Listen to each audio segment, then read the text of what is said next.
Comment faire à manger quand on n'aime pas faire à manger? Voilà une bonne question. Voilà un très bon cas de figure qui, j'en suis sûr, n'est pas si isolé que ça dans la population, et française et mondiale, puisque ici même en Roumanie, au sein de ce stage de fin août 2018, c'est la question qui a été posée par une stagiaire ici même. Une stagiaire qui a entre 60 et 65 ans, qui est mariée, qui est très pieuse, très croyante, très imprégnée de la religion catholique.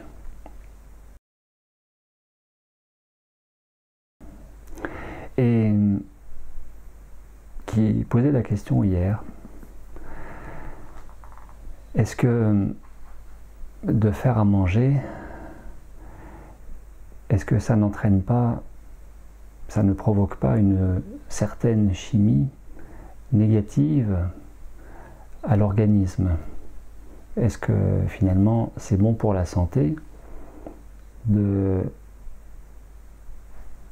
maintenir des contraintes, de faire des choses par contrainte, et donc, disait-elle, d'être obligé de cuisiner quand on n'aime pas cuisiner? Alors je lui réponds, eh bien qu'est-ce qui t'oblige à cuisiner? Oui, mais c'est pour mon mari.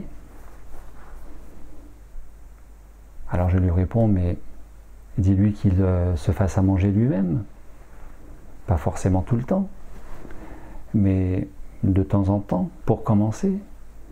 Et puis peut-être après une fois par semaine, puis après une fois tous les 3 jours, et puis après une fois tous les 2 jours. Et puis après un repas sur 2 par jour, il peut aussi se cuisiner, puisque cette stagiaire est retraitée. Son mari, je suppose, l'est aussi. Et donc, il a tout le loisir de se consacrer à sa propre alimentation. Et à cela, elle m'a répondu, non, c'est toujours moi qui fais, et puis lui, il est bien tranquille, ça l'arrange. De toute façon, il n'aime pas cuisiner, mais il adore manger, il mange beaucoup. Alors bien sûr, cela relève de l'affirmation de soi, du positionnement, mais aussi en arrière-plan par rapport à cette capacité à s'affirmer dans une relation maritale qui date de plusieurs décennies, de se poser la question de la relation d'abord, de cette relation avant celle avec le mari, d'abord de cette relation avec soi-même. Ainsi, peut-être pour cette stagiaire, d'identifier quelle est sa relation avec elle-même, quelle est sa propre dynamique relationnelle avec elle-même, d'après Jacques Salomé.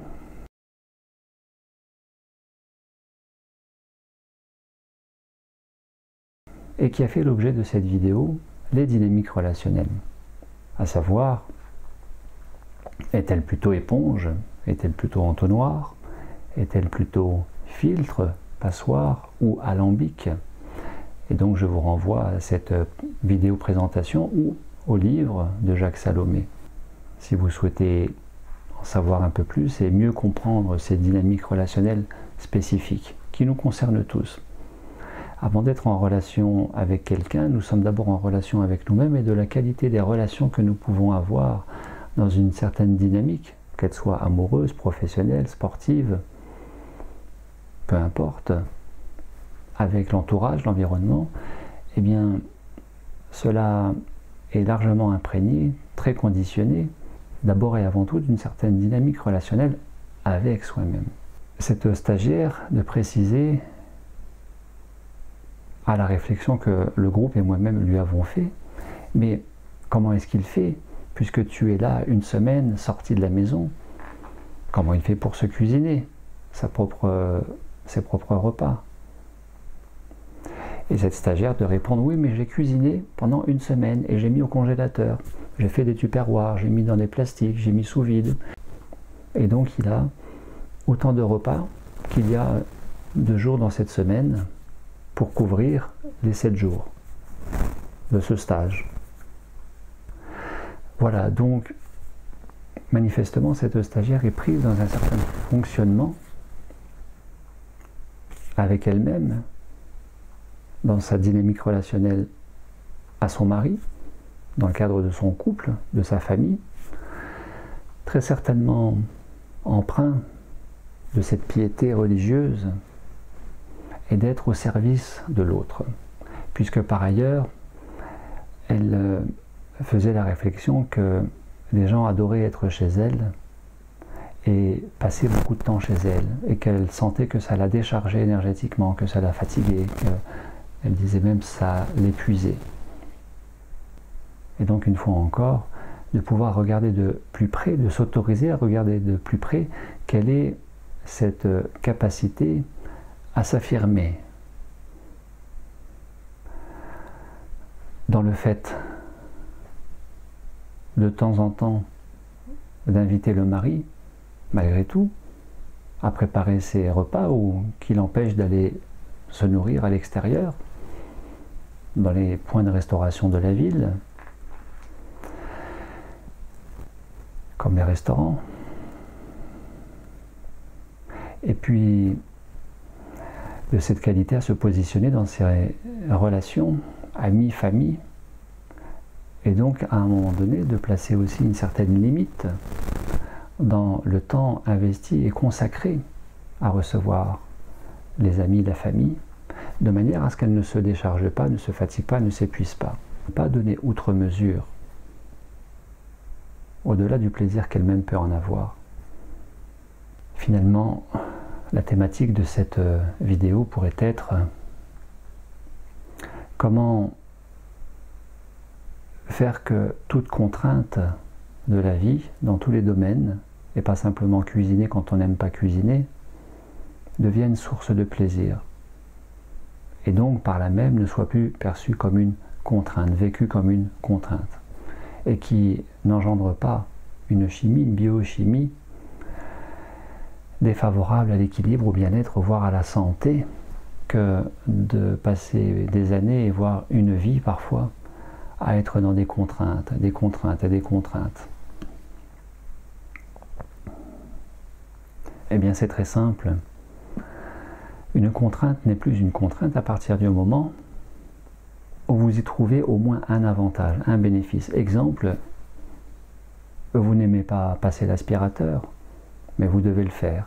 Vous n'aimez pas faire la vaisselle, vous devez le faire. Vous n'aimez pas sortir les poubelles, mais vous devez le faire. Vous n'aimez pas aller faire les commissions, mais vous devez le faire. Vous n'aimez pas cuisiner, vous devez le faire. Vous n'aimez pas prendre du temps pour manger, il y a des gens qui n'aiment pas manger, vous devez le faire. Eh bien,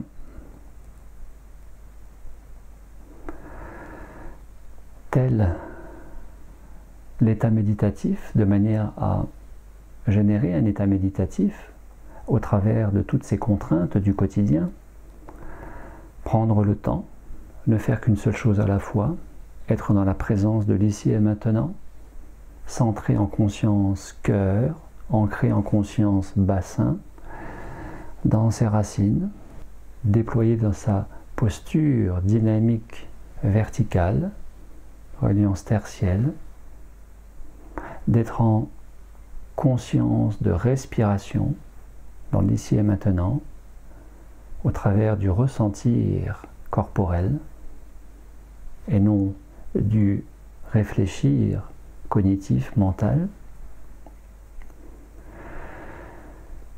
C'est se poser au travers de cette contrainte, c'est se reposer, déposer le trop de ras-le-bol, de fatigue lié à cette contrainte et générer du fait de cette présence au présent autant de sécrétions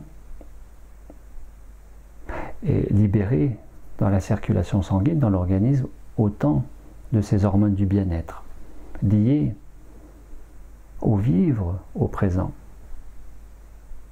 Hormones du bien-être telles que bêta-endorphine, morphine cérébrale, au niveau du cerveau, ocytocine, hormone de l'amour au niveau du cœur, DHEA, hormone de longévité, que l'on appelle hormone de jouvence, au niveau des surrénales qui sont au-dessus des reins.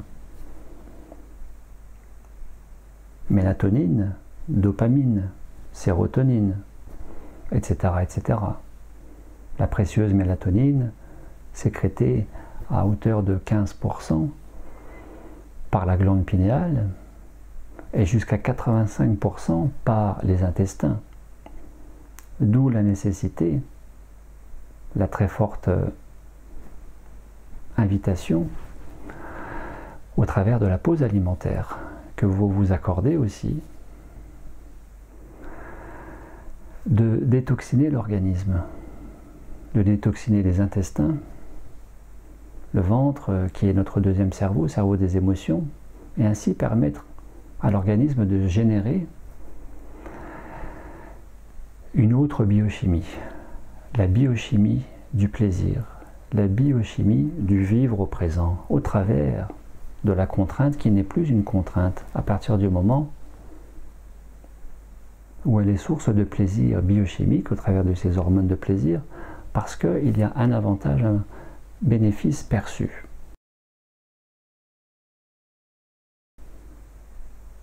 Dans cette ou ces contraintes qui n'en sont plus. Tout cela au regard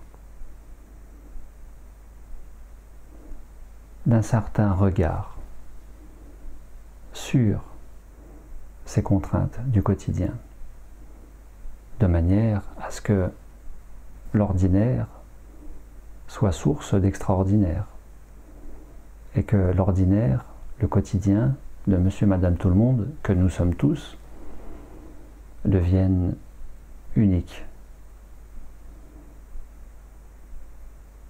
Voilà une très belle illustration de ce que pourrait être se nourrir en conscience. Autre aspect possible pour cette stagiaire, après lui avoir demandé quelle est ta relation, la qualité de ta relation amoureuse à ton mari après toutes ces années vécues ensemble. Ah, nous nous entendons très bien, j'aime mon mari, il n'y a pas de souci, mais je n'aime pas cuisiner. Eh bien, en présence avec elle-même, au présent, de se poser, après avoir participé à cette retraite pause alimentaire de 7 jours, ici en Roumanie, et de s'être connecté, imprégné pendant ces 7 jours, de se nourrir à la présence au présent, dans le cadre de cette pause alimentaire, et bien de poursuivre au travers de ces contraintes du quotidien, y compris celle de faire à manger, mais d'y ajouter comme ingrédient principal le cœur, faire les choses avec le cœur. Parce que d'abord, c'est prendre le temps avec soi-même, au présent, et de se nourrir d'abord, dans tout bon égoïsme, de se nourrir de tout ce plaisir biochimique, et d'en offrir à son monde relationnel, à son entourage, à son environnement, et à commencer par mari et enfant. Autrement dit, faire la cuisine avec amour n'est plus une contrainte.